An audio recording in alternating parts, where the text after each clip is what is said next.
Hoje vamos saber um pouco mais sobre a importação de café e o impacto que essa importação pode causar na sociedade rural do Espírito Santo. Conversando com o presidente do Incaper, Marcelo Suzar. Presidente, quais as últimas novidades aí desse processo que tem trazido um transtorno, aí, um distúrbio muito grande nos produtores de café no Espírito Santo? Almir, eu vou fazer uma breve retrospectiva, né? Não é de hoje que a indústria, poucas indústrias tentam trazer a importação de café para o Brasil. O Brasil é o maior produtor de café do mundo, o segundo maior consumidor de café. Então, existe um dilema aí nessa questão. Por que eles estão querendo importar café?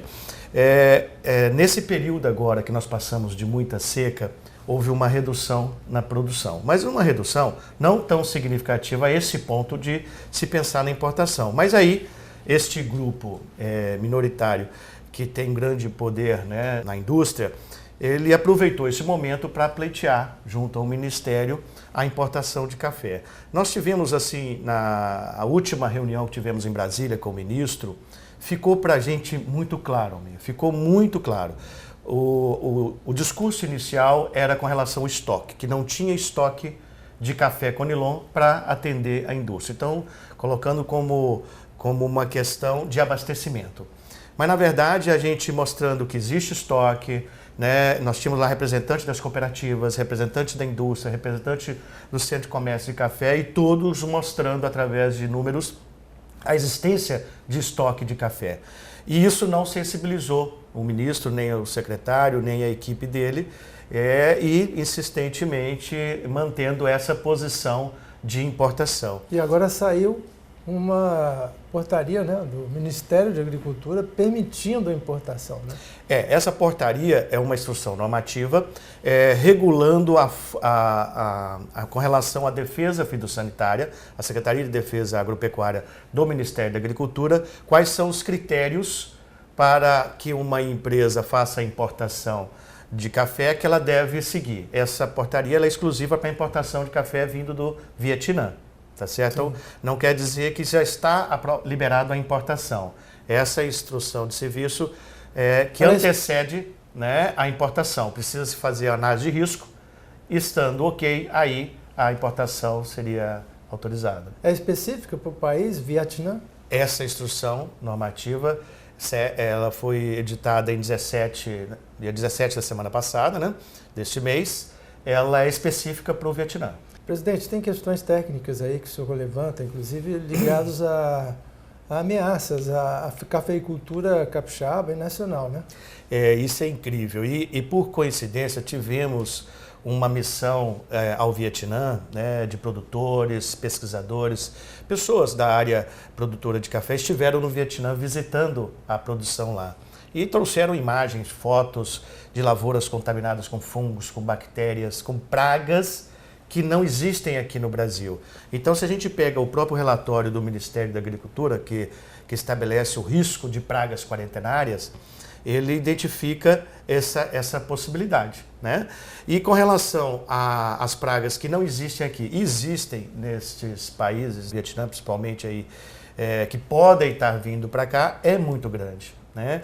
E o país, né, principalmente o Estado do Espírito Santo, a agricultura aqui, nós não estamos preparados nem em termos de tratos culturais e nem em termos de produtos para fazer o controle dessas pragas. Sem contar o risco de que a gente importe pragas que estão junto com o café, mas que atacam outras culturas, como banana, tá certo? Como milho. Então, existem pragas que podem vir junto na sacaria, junto, né, no grão, são esporos, são muito pequenos, então não podem ser, dificilmente serão identificados, né? E podem estar vindo, trazendo um dano aqui para a nossa lavoura. Se tornar para o café o que aconteceu com o cacau, né? A vassoura de bruxo, uma praga dessa desse tipo, que pode desempregar muita gente, porque tem um efeito social muito importante o café no Espírito Santo. Você imagina, Almir, se, por exemplo, vier uma praga, o agricultor já prejudicado pela redução do preço, abaixo do custo de produção dele, Essa praga, ele não está preparado para controlá-la, né? Não tem produtos químicos, então nós temos dois grandes riscos aí. Um ambiental, que é, no desespero, usar produtos que não são adequados para controlar aquela praga e trazer um dano ambiental, tá certo? Por uso inadequado de um produto ou outro. Abandono de lavouras, tá certo? À medida que ele não tem condição de controlar aquela praga, o preço está baixo, abandono de lavouras, então aparecimento de áreas degradadas, né? E o risco, grande risco social, que é o êxodo, já vivenciado pelo Estado no passado, quando da erradicação do café, o risco dessa população rural ir para o meio urbano, procurando outra oportunidade de trabalho, porque a nossa produção de café ela é essencialmente de agricultores familiares. Tá? E aí com isso nós temos uma população aí de mais de 130 mil famílias, envolvendo mais de 400 mil pessoas no café. Não há uma possibilidade de um acordo diretamente entre os principais produtores, associações importantes de produtores e a indústria, no sentido de, analisando os preços do mercado internacional, poder fixar preços mínimos que sejam factíveis utilizando o café produzido no Brasil? O grande interesse, Almir, não é de entrar nesse equilíbrio, é de ter um gatilho. A indústria quer ter um gatilho para poder ameaçar a importação e, com isso, abaixar o preço quando o preço atingir patamares, vamos dizer, menos competitivos ou de maior dificuldade de comercialização para a indústria. Então, eles não têm esse interesse. Tanto é que eu, na última reunião, lancei o desafio. Falei, olha, que venha a indústria abrir as compras, que o mercado capixaba tem café para vender. E isso não acontece, a indústria não está comprando. Ela quer os dados da produção, mas não oferece os dados dela. Na verdade... são algumas regras de comércio. Na verdade, hoje, né, a indústria ela trabalha, segundo inclusive o diretor da Tristão, né, da Real Café, que é uma indústria de solúvel aqui do Espírito Santo. Ele esteve conosco, ele está também do nosso lado, defendendo a não importação do café.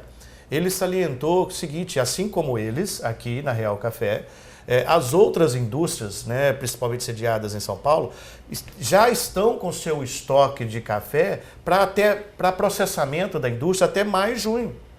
Sim. Então, esse discurso de compra de café liberado de fevereiro até maio e junho, que é o que está prevendo a liberação, ele não justifica, porque a indústria não é compradora agora. Certo. Ela já tem o seu estoque lá. Vamos lá, faz uma conferência no estoque da indústria se ela já não está com o estoque de café suficiente para esse período até maio e junho. Então ela vai começar a comprar a partir de maio e junho, que ela vai começar a comprar para os próximos 3, 4, 6 meses aí, para ter o estoque garantido, né, com base no mercado, com base à venda dele estabelecida. Presidente, nós estamos falando do café Conilon, né? E aqui no Espírito Santo nós tivemos uma peculiaridade da seca causar uma perda de 50% praticamente da produção do café. A importação ela vai reduzir o preço, vai desfavorecer o nosso produtor, vai favorecer o produtor no país de importação, ela vai trazer risco de introdução de pragas, risco de pragas para outras culturas, não só o café, e o grande risco que a maioria dos produtores, principalmente do café arábica, que está bastante concentrado em Minas Gerais, eles não estão percebendo. À medida que a abertura de importação para o café Conilon, que é um grupo menor que está defendendo a não importação, você abre o escopo da importação de café. Sim. Abrir o escopo da importação de café, o motivo já está justificado. Então, quando o café arábica tiver um preço também acima do que supostamente a indústria considera como adequado, vai também solicitar a importação de café arábica. Sim. E aí nós vamos ter um prejuízo global e vamos provavelmente deixar de ser o país maior produtor de café. E tem um outro ponto que ainda não destaquei, que é a questão trabalhista e ambiental. Sim. Como que nós vamos comparar um produto que no país segue umas regras trabalhistas e regras ambientais, tá? Que de segurança trabalhista e segurança ambiental, que elevam o custo de produção, vai competir com um produto que está vindo de um outro país, que não segue as mesmas regras, que não tem, quase não existe leis trabalhistas e não segue regras ambientais. Ou seja, nesse caso o governo coloca, aceitem as regras que nós impomos aqui a vocês, mas nós vamos permitir que se compre o café que não segue as suas regras, as nossas regras. Né? Então é uma incoerência isso. Como que o governo, a União, permite que se importe o café de um país que não segue as mesmas regras ambientais e trabalhistas do nosso país? Então não faz sentido. Então para que obrigar o cumprimento dessas regras trabalhistas e ambientais aqui no Brasil?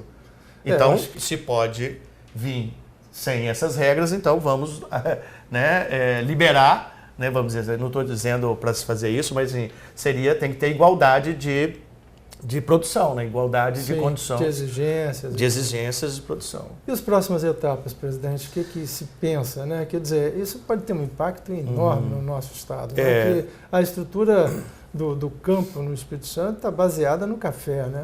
Ainda temos muita expectativa e esperança de não cessarmos essa batalha simplesmente pela portaria, né, de instrução de serviço com relação às normas para importação. Mas nós temos que agir com ações liminares, né, considerando esses riscos.